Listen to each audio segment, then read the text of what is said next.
In her bed, weakened by illness but still sharp-minded, the millionaire Sabine pondered her legacy.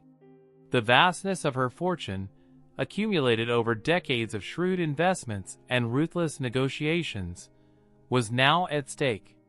Her greatest fear was that, in the absence of a direct heir, her wealth would be diluted or squandered by distant relatives and greedy associates. On a gray afternoon, as she watched the rain gently patter against the window of her spacious room, Sabine called her nurse, Jules, for a decisive conversation. Jules, a young, dedicated, and empathetic man, had become not only a caregiver but also a listener to Sabine's countless stories of her glory days and business strategies. "Jules, you know I have no children, and my husband, well, he has his own ideas about what to do with my money when I'm gone," Sabine began, measuring each word with the precision of someone who had negotiated million-dollar deals. "I need someone who truly respects what I built, someone I can trust." Jules, surprised by the seriousness of Sabine's tone, stepped closer, ready to hear more. "I would like you to play the role of my son," she continued, "just for a moment during a crucial meeting with my family. It is essential they believe I have spent these years grooming a successor who shares my values and vision." Understanding Jules's hesitation, Sabine quickly added, "It's not a long charade, just one day, a day to ensure my life's work isn't in vain. Can you help me do this?" Although initially shocked by this unusual request, Jules realized the depth of the trust Sabine placed in him. He was well aware of Sabine's relatives, many of whom had already shown little respect for the millionaire's life's work. "I'll do it for you, Sabine. You've always been fair with me, and I understand how important this is to you. We will ensure your legacy is preserved as you wish." Once the agreement was sealed, Sabine and Jules spent the following hours discussing the details of Jules's story as Sabine's son, meticulously crafting every aspect of his character to ensure the presentation was flawless. Sabine, even in her weakened state, displayed renewed energy, driven by the idea of finally finding a solution to protect everything she had fought for in her life. On the day of the family meeting, Sabine's manner, usually quiet, buzzed with the arrival of relatives and lawyers. The main hall, with its high columns and tapestries depicting the family's successes, had been meticulously prepared for the event. Fresh flowers adorned every corner, and the aroma of freshly brewed coffee mingled with the light scent of jasmine from the garden. Jules, dressed in an elegant suit carefully chosen by Sabine, felt the weight of responsibility as he reviewed the information Sabine had given him about his supposed life as her son. She had meticulously instructed him on her tastes, dislikes, and especially the details of his education and travels that were supposed to have shaped his character and worldview.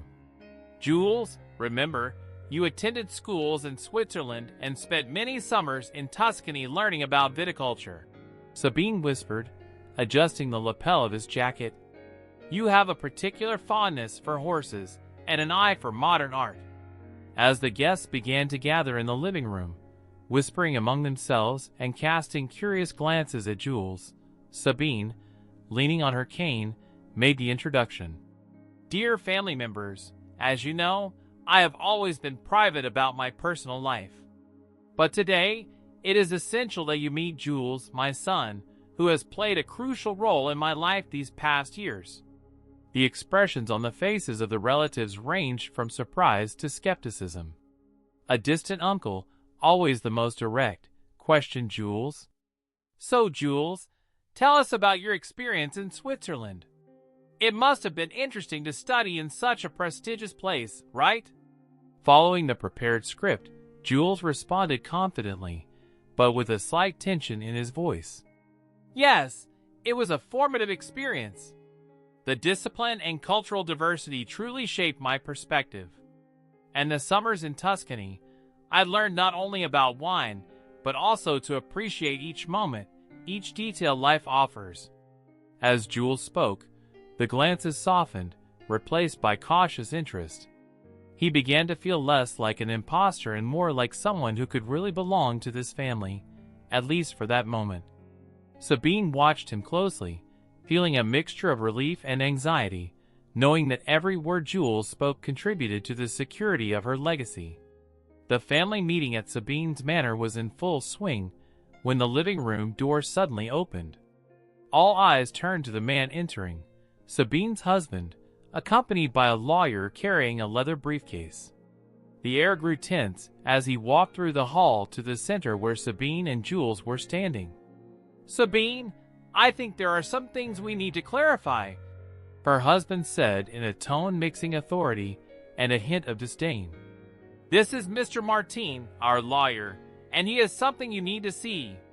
The lawyer, a middle-aged man with a serious expression, opened his briefcase and pulled out a document, handing it to Sabine. "Here is the new will of your wife, ladies and gentlemen," he announced, addressing the gathered family. Sabine, taking the document with a trembling hand, began to read it, her expression quickly changing from surprise to shock. Jules looked on, feeling a chill settle in his stomach. This is impossible," Sabine murmured. "This will redistribute everything, not just the fortune, but the businesses and even the property to a series of foundations and to family members for much smaller portions." "Indeed," interrupted Sabine's husband, a subtle smile on his lips. "You have always been very concerned about your legacy, Sabine. I thought you would appreciate knowing that your assets will be used for charitable purposes." Jules, completely taken aback, looked at Sabine, whose defeated expression was evident. He felt anger rising but kept his composure. "But why now? And why without consulting me?" Sabine asked, her voice heavy with emotion. "I wanted to surprise you, my dear, and of course, ensure the decisions were impartial and just," her husband replied, still with that smile barely hiding his true intentions. Jules intervened, trying to maintain control of the situation. "And what is Sabine's and my position, assuming I am now part of this family?" The lawyer looked at Jules, analyzing him with a penetrating gaze. "Well, officially, you are not included in this document, Mr. Jules. It seems your existence was not known when this will was drafted." The atmosphere in the living room grew icy. The revelation of the new will had not only surprised Sabine, but also placed Jules in an extremely delicate position, at the center of a complex game of power and greed that he was only beginning to understand.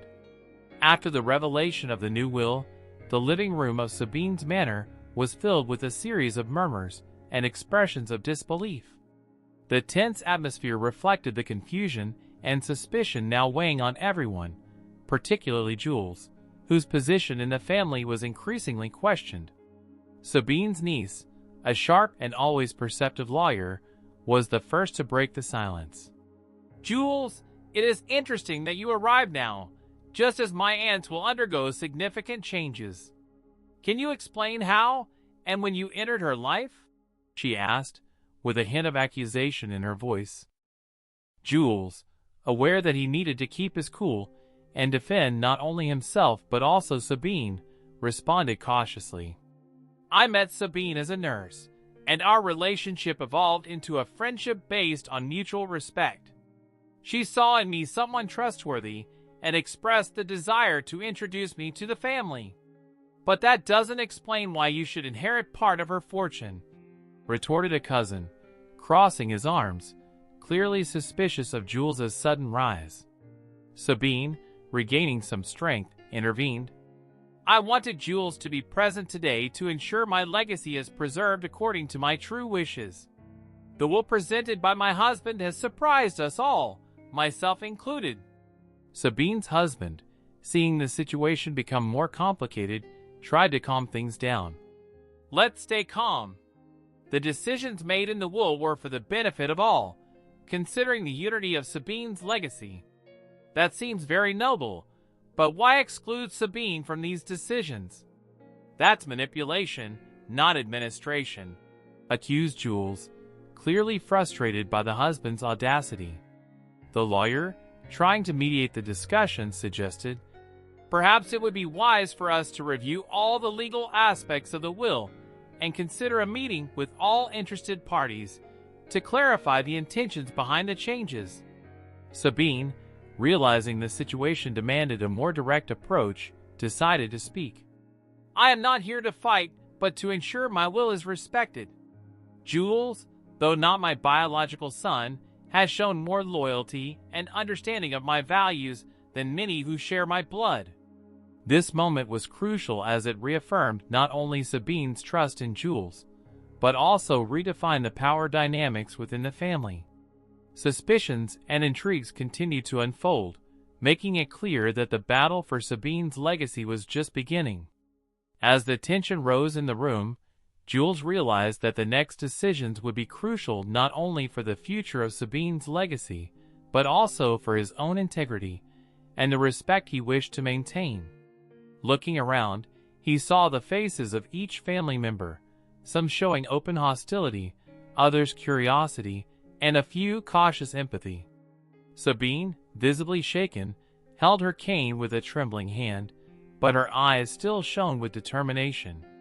"I have something important to say," began Jules, drawing everyone's attention. "I entered this family under unusual circumstances, yes, and I understand your doubts. But what matters most is respecting Sabine's wishes. She chose me to be here today, and I want to honor that choice in the most authentic way possible." Supported by Jules, Sabine stood up with effort and declared, "I wanted to test you, my family. Jules represented a part of me that wanted to ensure my legacy would go to someone who truly appreciates what I have built. This was not just a test for him, but for all of you." A silence followed Sabine's words. Her husband, initially reluctant, finally spoke. "Sabine, I understand your reasons. Let's discuss this further and ensure your will is made equitably." Jules, feeling a mix of relief and resignation, knew that his temporary role in the family was coming to an end. "I will always be grateful for having had the opportunity to participate in this moment, and I will be here to help resolve this situation peacefully." In the days that followed, lengthy discussions and negotiations took place. The lawyer worked with Sabine and her family to adjust the will to reflect Sabine's true intentions, ensuring her fortune would be used beneficially for both charitable organizations and family members who demonstrated loyalty to her principles. In the end, Jules left the manor with a new perspective on family, legacy, and integrity. Not only had he helped Sabine protect her legacy, but he had also gained immense respect for her courage and clarity of vision. The story concluded with crucial decisions that not only defined the future of Sabine's legacy, but also reaffirmed the values she had always fought for.